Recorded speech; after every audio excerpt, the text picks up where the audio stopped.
উজনিত হিমন্ত ৰজা নহয়, উজনিত মই আছোঁ, মই অখিল গগৈ আছোঁ। হিমন্ত আহক উজনিত, থিয় কৰোৱাই দিম। মই এবাৰ হিমন্ত বিশ্ব শৰ্মাক নিমন্ত্ৰণ জনাই আছোঁ যে হিমন্ত বিশ্ব শৰ্মাই বহুত দাদাগিৰি কৰি থাকে, যে তেওঁ বহুত জনপ্ৰিয়, তেওঁক কোনেও হৰুৱাব নোৱাৰে। সেইকাৰণে মই আমাৰ শিৱসাগৰ সমষ্টিলৈ হিমন্ত বিশ্ব শৰ্মাক মাতিছোঁ। মই বোলো আপোনাৰ ইমান যদি দম আছে, মোৰ শিৱসাগৰ সমষ্টিলৈ আহক, আপুনিও খেলক, ময়ো খেলিম।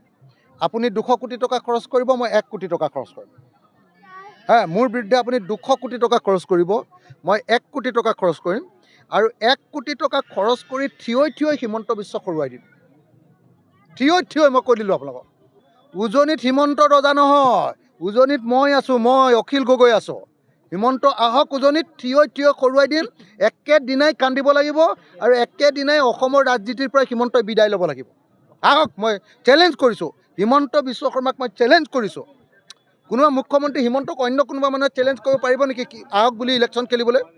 ময়ে অসমৰ একমাত্ৰ মানুহ। মই চেলেঞ্জ কৰিছোঁ, শিৱসাগৰলৈ হিমন্ত আহক, 200 কোটি টকা লৈ আহক, শিৱসাগৰত অখিল গগৈৰ বিৰুদ্ধে যুঁজিবলৈ। মই 1 কোটি টকা লৈ যাম, মই থিয় হিমন্ত বিশ্ব শৰ্মাক হৰুৱাম। সেইকাৰণে মই চেলেঞ্জ কৰি থাকোঁ, মই চেলেঞ্জ কৰোঁ সদায় যে হিমন্ত বিশ্বৰ দম যদি আছে, তুমি ইমান ডাঙৰ কথা কোৱা, মোৰ লগত ইলেকশ্যন খেলিবা আহা।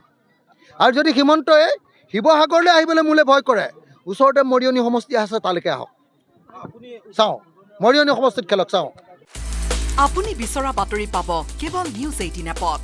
নিউজ 18 এপ ডাউনলোড কৰিবলৈ স্কেন কৰক এই QR কোড। গুগল প্লে ষ্টৰতো পাব এই নিউজ 18 এপ।